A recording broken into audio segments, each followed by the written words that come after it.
Bismillahirrahmanirrahim. El mensaje del Corán. Se recomienda escuchar este audio para un mejor seguimiento con un libro del Corán a mano, debido a la gran cantidad y extensión de sus notas.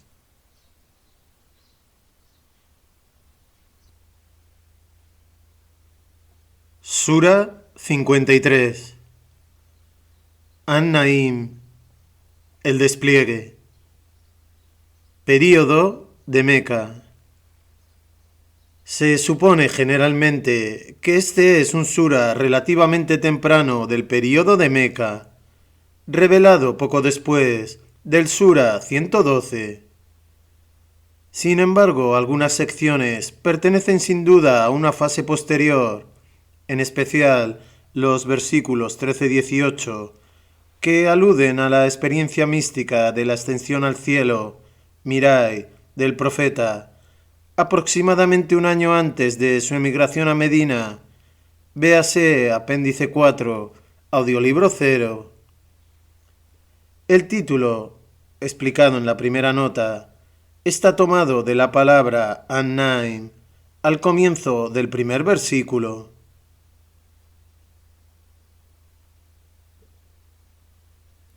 Corán.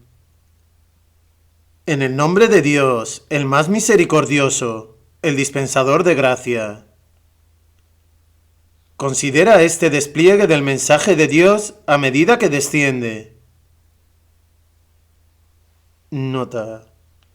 O también considera la estrella cuando declina. Una interpretación preferida por la mayoría de los comentaristas. No obstante, casi todos ellos admiten que el término Naim, derivado del verbo Nayama, apareció, comenzó, se originó o se desarrolló, denota asimismo el despliegue de algo que llega o aparece gradualmente, como por entregas.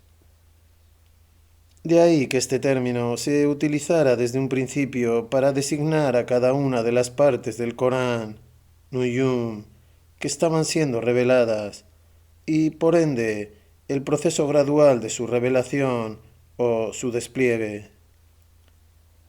De hecho, esta era la interpretación que Abdallah ibn Abbas, citado por Tabari, daba a este versículo, teniendo en cuenta lo que sigue. Raghib, Zamassari, Razi, Baidawi, Inkatir y otras autoridades consideran plenamente justificada dicha interpretación. Raghib e Inkatir, en particular, se remiten a la frase Mawaki an-Nuyum en 56-75, referida sin duda a la revelación gradual del Corán. Corán. Vuestro paisano no se ha extraviado, ni se engaña, ni habla por deseo propio. Lo que os transmite no es sino una inspiración divina con la que está siendo inspirado, algo que le imparte a alguien sumamente poderoso. Nota. Gabriel, el ángel de la revelación. Corán.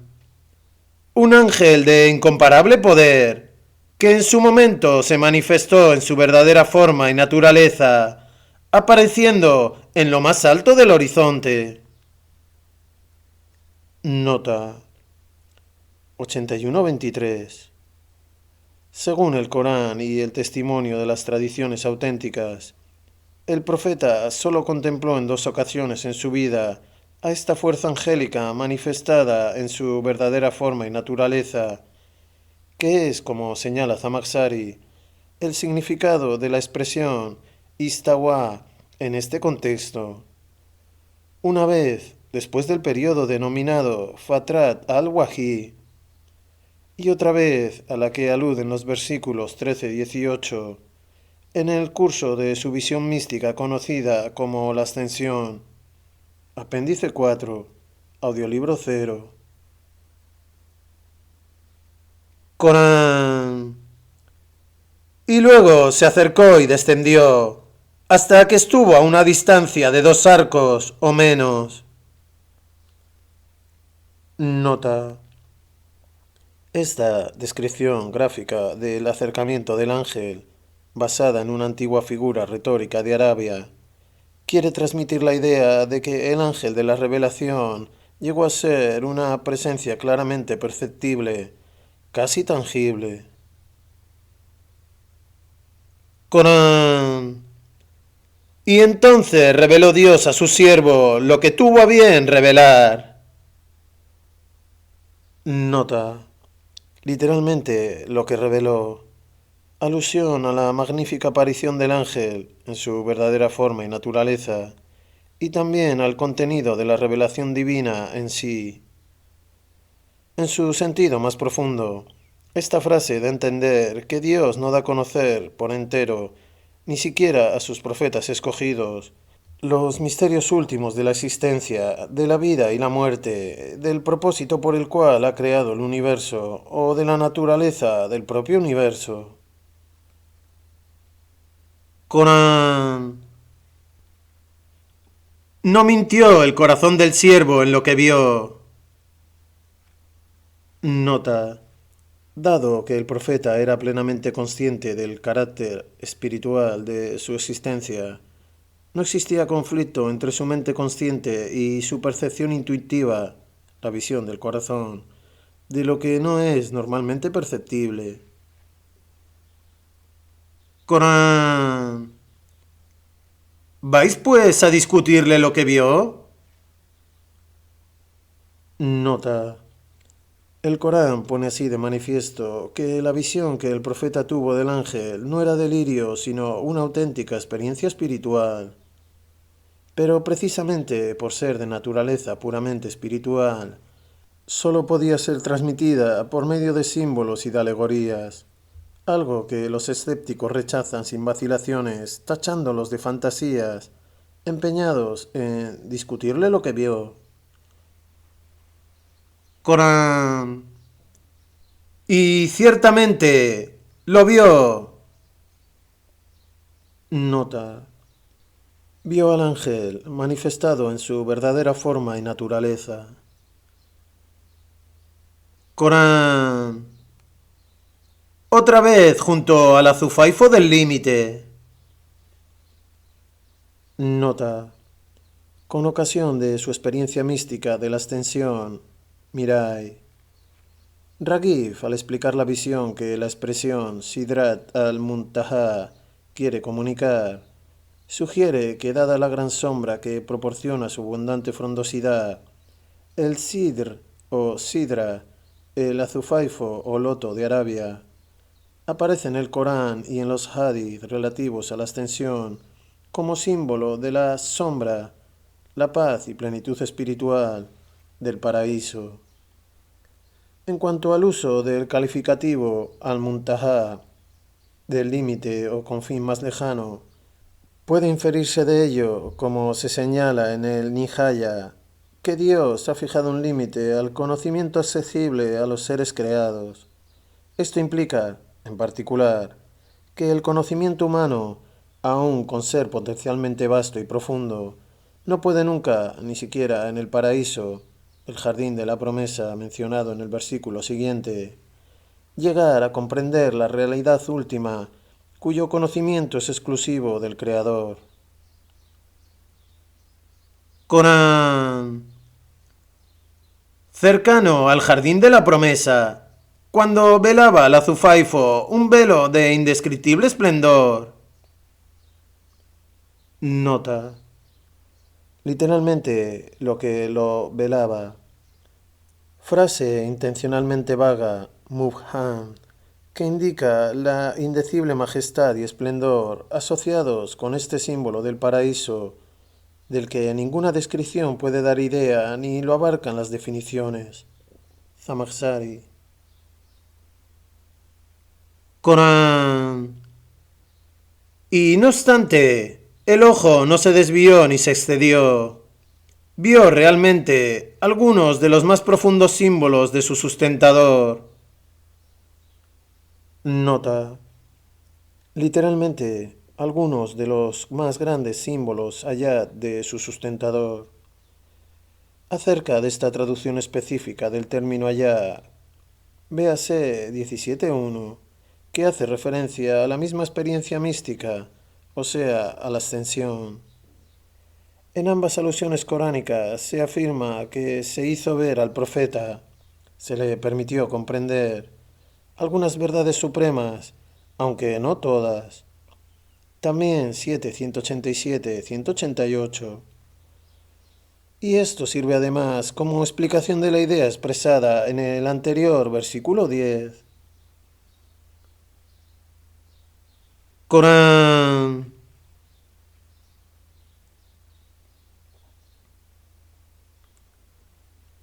¿Habéis considerado, pues, alguna vez qué es lo que adoráis en Allat y Al-Uzá y en Manat, la tercera y última de esta tríada?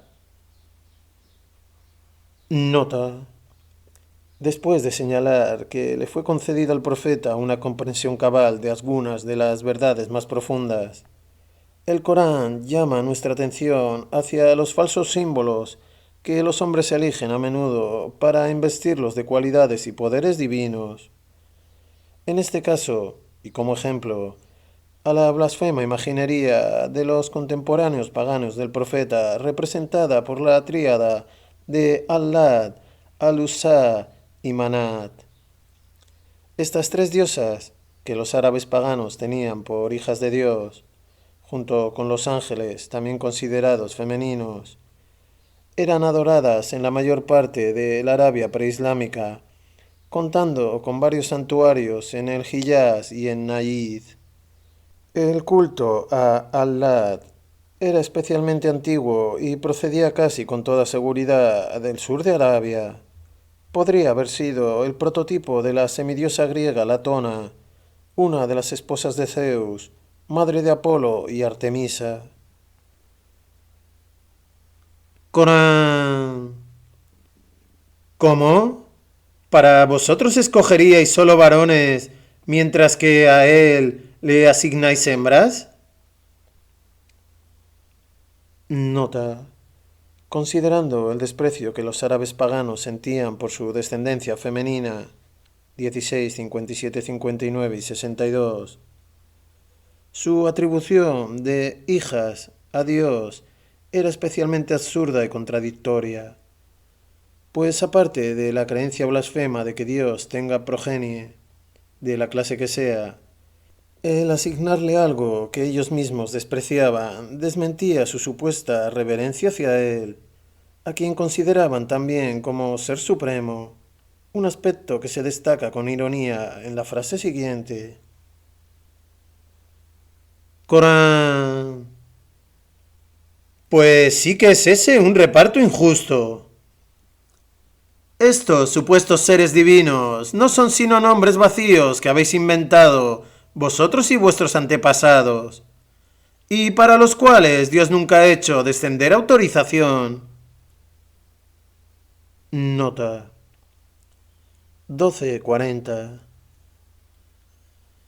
Corán. Quienes los adoran no siguen sino conjeturas y sus propias fantasías. Nota. Alusión a la idea pagana de que esas diosas y también los ángeles actuarían de mediadores entre sus devotos y Dios. Una idea fantástica que pervive entre los fieles de religiones superiores en forma de veneración por los santos y personalidades deificadas. Corán. Aunque ahora les ha llegado en verdad de su sustentador la guía recta, ¿cree el hombre que puede tener? Nota. Literalmente, ¿puede el hombre tener? Etcétera. Corán. ¿Cuánto desee, a pesar del hecho de que la otra vida y la presente pertenecen solo a Dios? Nota. A pesar del hecho, que es el significado de la partícula fa en este contexto, de que Dios es omnipotente y omnisciente y no requiere, por tanto, de ningún mediador entre Él y sus criaturas. Corán. Pues por muchos ángeles que haya en los cielos, de nada sirve su intercesión por nadie, a menos que Dios dé permiso para interceder por quien Él quiera y con quien Él esté complacido. Ciertamente, solo quienes no creen realmente en la otra vida tienen a los ángeles por seres femeninos. Nota. Literalmente nombran a los ángeles con nombre femenino. Los consideran dotados de sexo y o que son hijas de Dios. Como señala el Corán en muchos lugares, la gente a que se alude en este pasaje creen en la vida después de la muerte, ya que tienen la esperanza de que los ángeles y las deidades imaginarias que adoran mediarán entre ellos y Dios, e intercederán en su favor. Sin embargo, su creencia es demasiado difusa para permitirles comprender que la calidad de la vida del hombre en el más allá no depende de tales factores externos, sino que está conectada, directa y casualmente, con su conducta en este mundo. Por consiguiente, el Corán afirma que su actitud difiere poco, a efectos prácticos, de la de gentes que rechazan de plano la idea de un más allá. Corán. Y como no tienen conocimiento alguno al respecto. Nota. O sea, acerca de la verdadera naturaleza y función de esa categoría de seres que el Corán denomina ángeles, ya que esos pertenecen al reino de Al-Ghaib, lo que está fuera del alcance de la percepción humana.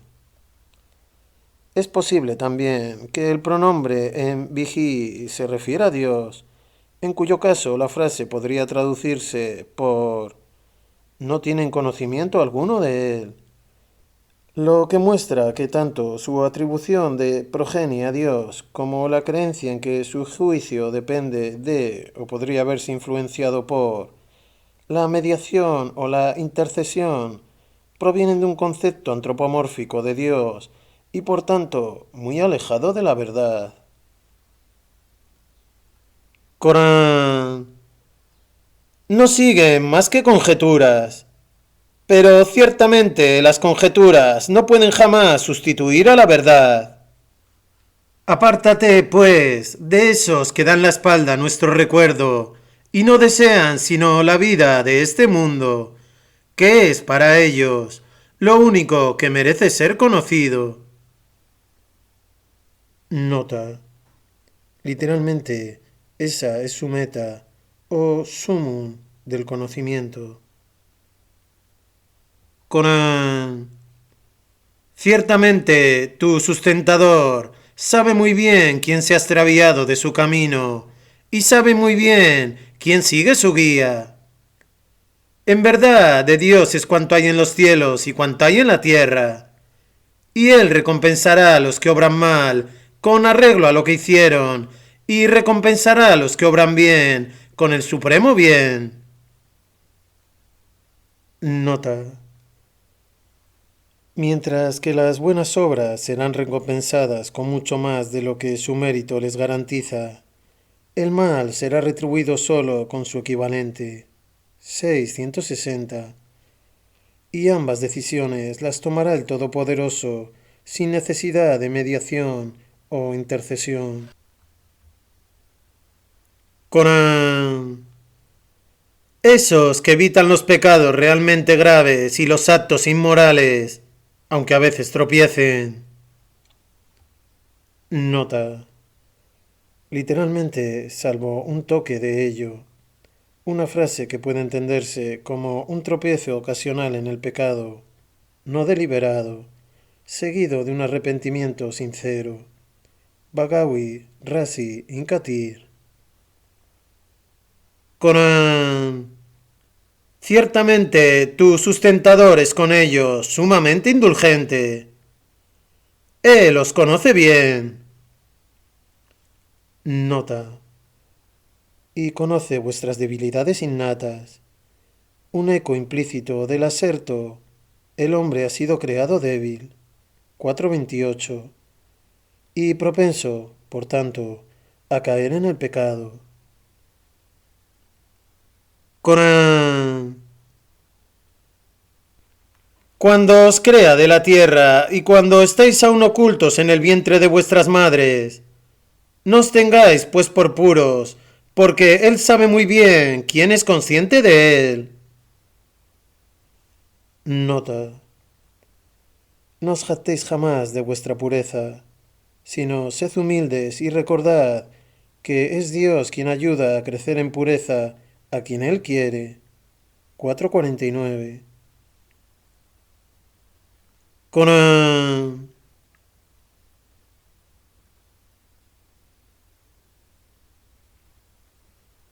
¿Has considerado alguna vez a ese que da la espalda a nuestro recuerdo y se afana solo por la vida de este mundo y que da tan poco de sí mismo para el bien de su alma y tan mezquinamente? Nota. Mi traducción de estos dos versículos y las interpolaciones entre corchetes está basada en la convincente interpretación que Rashi da este pasaje como un retorno al tema mencionado en los versículos 29-30. Corán. ¿Alega acaso que tiene conocimiento de algo que es imperceptible al hombre, de forma que puede verlo con claridad? Nota. ¿Cómo puede estar tan seguro de que no hay vida en el más allá ni juicio? Corán. ¿O no has sido informado de lo que hay en las revelaciones de Moisés, de Abraham, que cumplió fielmente? Nota. Es evidente que los nombres de Abraham y Moisés se mencionan aquí solo como ejemplo para llamar la atención al hecho de que a lo largo de toda la historia humana Dios ha encomendado a sus elegidos, los profetas, la tarea de transmitir al hombre ciertas verdades éticas inmutables. Corán. Que nadie habrá de cargar con la carga de otro. Nota. Esta ley ética fundamental aparece enunciada 5 veces en el Corán.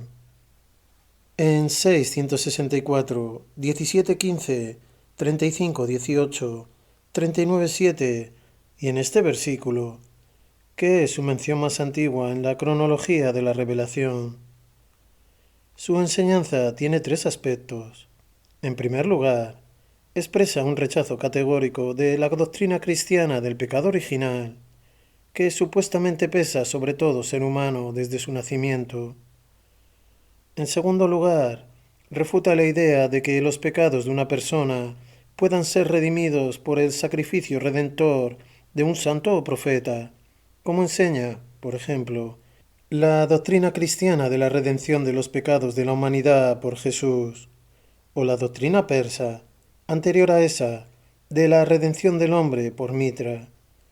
Y finalmente, niega implícitamente la posibilidad de mediación entre el pecador y Dios. Corán. Que no contará para el hombre sino aquello por lo que se esfuerza. Nota. El dicho fundamental y muy bien autentificado del profeta: las acciones serán juzgadas solo según las intenciones conscientes que las motivaron, y a cada cual le será notado solo lo que se haya propuesto conscientemente. Al hacer lo que hizo, este hadith es citado por Bukhari en 7 apartados. La primera vez como introducción a su Sahih y también por Muslim, Tirmidhi, Abu Daud, Nasai en 4 apartados, Ibn Majah, Inambal y en otras recopilaciones. Acerca de esto debe mencionarse que en la ética coránica el término acción, amal, comprende también la omisión deliberada de una acción, sea esta buena o mala, como asimismo la expresión deliberada de una creencia, correcta o no. En resumen, todo aquello que el hombre se propone conscientemente y expresa en palabras o hechos. Corán. que en su momento le será mostrado el verdadero carácter de su esfuerzo.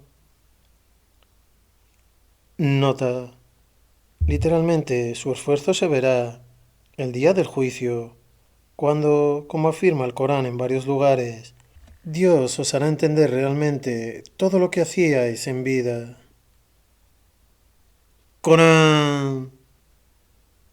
Y luego le será retribuido por él con la retribución más completa, que en tu sustentador está en el principio y el fin de todo cuanto existe. Nota. Literalmente, el límite final, o meta, que abarca el principio y el fin del universo, tanto en el tiempo como en el espacio, así como la fuente de la que proviene todo y a la que todo debe regresar. Corán, que es Él quien nos hace reír y llorar, que es Él quien da la muerte y da la vida, que es Él quien crea los dos miembros de la pareja, el macho y la hembra, de una mera gota de esperma que es eyaculada, y que por tanto está en su poder crear una segunda vida. Nota. Literalmente le corresponde a él la otra o la segunda creación de la vida, Nasa, la resurrección.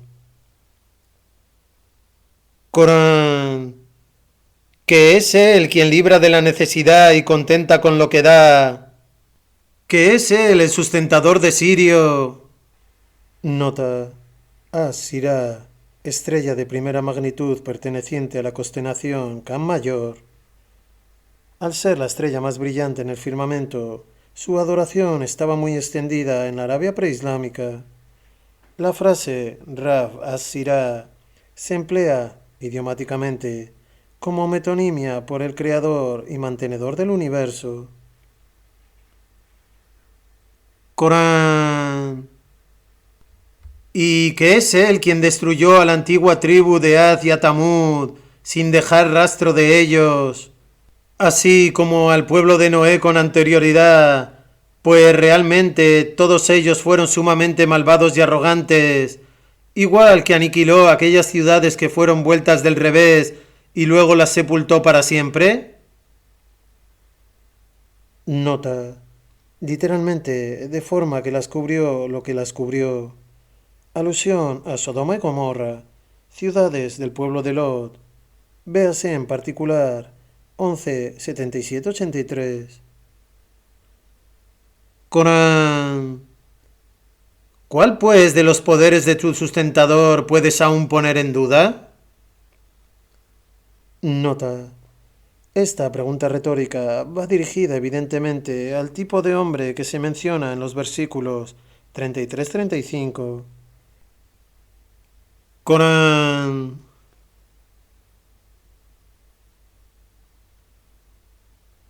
Esta es una advertencia, como todas las advertencias pasadas.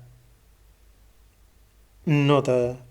Literalmente, una advertencia de o de entre las advertencias antiguas, dando a entender que la revelación encomendada a Muhammad no se propone fundar una nueva religión, sino que, por el contrario, continúa y confirma el mensaje fundamental transmitido a los profetas anteriores, y en este caso concreto alude a la indubitable llegada de la última hora y el juicio final de Dios.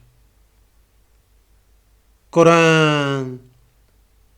Esa última hora ya cercana se acerca aún más, aunque nadie sino Dios puede revelarla. ¿Acaso este anuncio resulta extraño? ¿Y en vez de llorar reís divertidos? No, sino postraos ante Dios y adoradle solo a Él,